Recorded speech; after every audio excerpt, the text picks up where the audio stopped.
Inizio con questa inquadratura per specificare il viaggio di oggi che ci ha portato in località Villa Sant'Antonio. Siamo nel complesso prenuragico di Genna Saligi. Questo posto è straordinario. Per quanti anni ha, per come è fatto, per cosa rappresenta.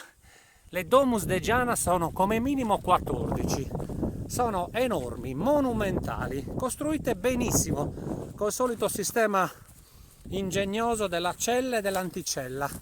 Sopra, forse col drone se ci riesco salgo, si vedono i canali che i nostri ingegneri costruivano per evitare che questo posto si inondasse.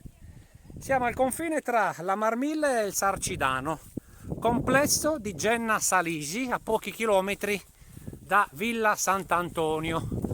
Questo posto, ragazzi, dovete venire a visitarlo. È meraviglioso, le celle sono 14, le Domus de Giana sono come minimo 14, ok? Dovete venire perché?